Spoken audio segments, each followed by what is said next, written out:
Bonsoir. On va encore l'applaudir s'il vous plaît. Merci pour lui. Merci d'être là. Merci d'avoir bravé le froid. Merci d'avoir bravé le Beaujolais. J'ai une question à vous poser par applaudissement. Qui est vieux ce soir? Pas beaucoup de vieux. Beaucoup de menteurs. Il y avait une question piège, il n'y avait pas d'âge. C'est vrai, à quel âge on est vieux? Tu sais, on a une espérance de vie de 80 ans. À quel moment tu passes de l'autre côté, quoi? C'est important d'avoir ce repère, tu vois, la durée de vie de quelque chose. T'es content de savoir que ta voiture a duré 10 ans, ton téléphone Huawei 9 mois. Bah, notre corps peut durer 80 ans si on t'entretient bien. Un Beaujolais nouveau par an, hein. Sinon t'auras jamais 80 ans. Je me pose cette question parce que... Je vais pas les filles. Je me pose cette question parce que je viens d'atteindre la moitié de ma durée d'utilisation de mon corps. Pour ceux qui sont bourrés, ça veut dire que j'ai 40 ans. Alors, ok, la carrosserie elle est un peu abîmée, je suis plus trop sous garantie, mais je me sens pas encore vieux en vrai. À quel âge on est vieux? Il y a un truc qui me rend fou, il y a un truc qui me rend ouf même, comme disent les jeunes, c'est l'internet, comme disent les vieux. C'est que pour internet, en fait, je suis vieux. C'est-à-dire que dès que je vais sur un site web, maintenant, c'est une pub pour des crèmes anti-cernes ou des shampoings anti-chute de cheveux, quoi. Fini les pubs pour les acheter des fringues, quoi. C'est vraiment des enculés, internet. Ils savent tout sur toi, ton âge, là où t'habites, la dernière fois que t'as acheté un slip léopard pour un ami. Bientôt, j'aurai des pubs pour Viagra, quoi. Non, mais c'est un truc de ouf. Le pire, c'est sur YouTube, tu sais, t'as toujours des vidéos de merde qui commencent avant la vidéo de merde que tu regardais. C'est des pubs ciblées. Moi, j'ai que des pubs de coach qui me font comprendre que j'ai un corps de merde. La dernière fois, c'était Jürgen, allemand. Salut, moi c'est Jürgen, je suis gaulé, pas toi. Si tu veux être gaulé comme moi, suis mon programme de 3 semaines, tu verras les résultats tout de suite. Clique ici, schner. Bon, comme vous pouvez voir, j'ai pas cliqué, il me faisait un peu peur. Mais vraiment, je me sens vieux à cause de ça.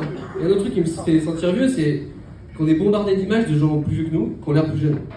La dernière fois que j'ai eu cette sensation, c'était à la cérémonie de clôture des JO. Vous savez, les JO, un truc qu'on a bâché pendant 8 ans, puis après on a fait « Oh, mais non, c'est pas mal en fait, on doit faire plus souvent. Il est mignon, Tony Estanguet. » Et ben à la cérémonie de clôture, il y avait des DJ emblématiques de la French Touch. Et qui dit emblématique dit vieux, en fait. Ils étaient tous plus vieux que moi, tous cinquantenaires. Ils avaient tous l'air plus jeunes que moi. Ça m'a rendu vénère. Il y avait Jean-Michel Jarre. Le mec s'appelle Jean-Michel. Ce prénom a été banni en 1970. Il avait l'air plus jeune que moi. C'est un truc de ouf quand même. Ça te fait sentir bien. Après, ils n'ont pas trop de mérite, ces gars-là. On est aujourd'hui bardé de capteurs pour s'entretenir. On a une montre, on a des téléphones connectés, on sait le nombre de pas qu'on fait tous les jours. Il n'y a pas si longtemps, les seules personnes qui connaissaient le nombre de pas qu'ils faisaient tous les jours, c'était les mecs en tôle. Ils faisaient que ça à fond. Maintenant, à l'apéro, t'as des mecs qui font « Oh merde, 2500 ! J'ai pas fumé 10 000 ! Vous arrêtez pas ?» Ouais, bon, on va pas s'arrêter, tiens. Arrête le saucisson aussi. Ça sera bon pour ton petit challenge. Non, c'est ouf, les objets connectés. Moi, j'ai une balance connectée pour suivre mon poids. C'est pas une balance en fait, c'est un médecin généraliste, le docteur Samsung. Quand je monte dessus, bonsoir docteur, je reçois pas juste mon poids, je reçois un rapport médical. Il m'envoie sur mon smartphone, genre mon poids, mon IMC, ma masse osseuse. Mais à quoi ça sert de connaître sa masse osseuse? Il n'y a pas des fossiles. Vous avez déjà un pote qui vous a dit je me sens pas bien en ce moment. Tu trouves pas que j'ai pris de la masse osseuse là? Non, mais ton slip léopard dépasse là. C'est un truc de ouf. Là où le docteur Samsung est complètement taré, c'est qu'il me donne un âge théorique. À quel moment vous êtes déjà allé chez votre docteur, le vrai, vous avez dit docteur, ne me mentez pas. Quel âge théorique vous me donnez? Comment ça se mesure un âge théorique? À l'odeur? Là où ma balance est folle, c'est qu'elle me donne 33 ans. Au début, j'étais content. 33 ans, cool. Et après, j'ai réfléchi. Mais j'ai pas du tout 33 ans. Si j'avais 33 ans et ce corps-là, je serais dégoûté. Enfin, je veux dire, mes cheveux tombent je chute à vue d'œil. Parfois, je suis devant le miroir, je prends ma brosse à dents, je regarde le miroir, des cheveux ont disparu. C'est pas un corps de trentenaire, ça. Parfois, je fais l'amour. J'ai dit parfois. Quand ça dure plus de 30 secondes, je suis content. C'est pas des perfs de trentenaire, ça. Ah si, apparemment. Non, mais jusqu'où ça va aller, quoi, les objets connectés? Bientôt, on connaîtra le nombre de P qu'on fait dans la journée, quoi. On aura une notif. Votre taux de flatulence a augmenté de 30%. Bravo, vous êtes décontracté. C'est un truc de ouf, quoi. Non, moi j'ai clairement 40 ans. 40 ans, c'est un âge particulier. Hein. On parle de crise de la quarantaine. C'est bizarre, tu sais, le cliché, c'est le mec qui lâche tout, il lâche sa femme, ses enfants pour une amour de jeunesse, ou il achète la voiture rouge dont il a toujours rêvé.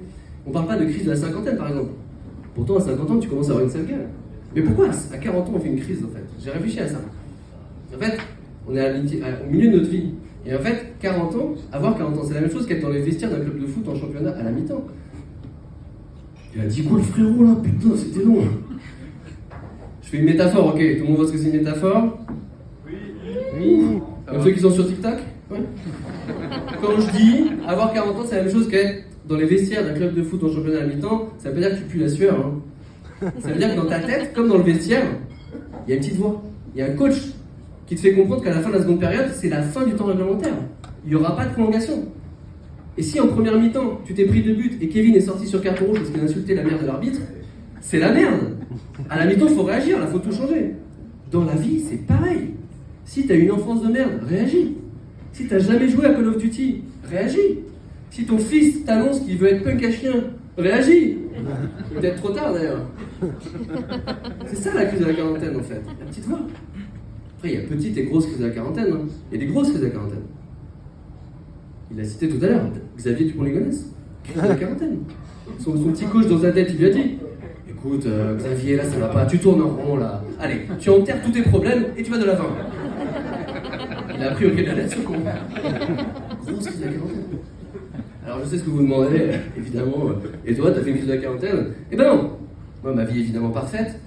Mon petit coach me l'a dit. Mais il m'a dit, tu pourrais pimenter un peu ta seconde période quand même. Alors j'ai décidé de faire du stand-up. Et comme toute chose que tu commences à 40 ans sans expérience, France Travail appelle ça une énorme connerie. Donc, et je finirai là-dessus, j'ai cherché un signal quand même, je vais pas vous le lancer comme ça. Et le signal, je l'ai eu aux toilettes. J'ai baissé mon pantalon, j'ai eu mon slip léopard, et... non, je rigole.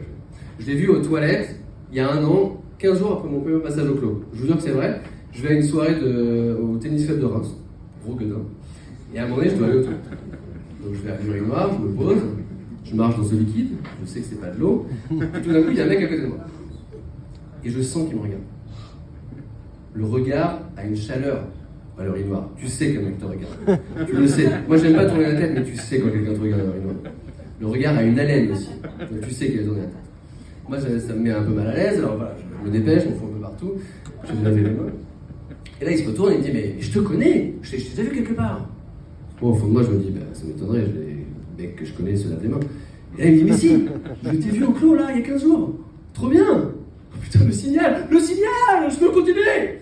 Alors on discute, je suis hyper content, il m'a reconnu, il a ri apparemment à mes premières blagues. Et là, à un moment donné, il me pose une question que je comprends, il me dit mais attends, tu viens de commencer le stand-up? Mais t'as quel âge? Et là, j'ai pas voulu lui mentir. Je lui ai dit écoute, théoriquement, j'ai 33 ans. Merci beaucoup. Et je sais pas qui doit venir après, mais viens.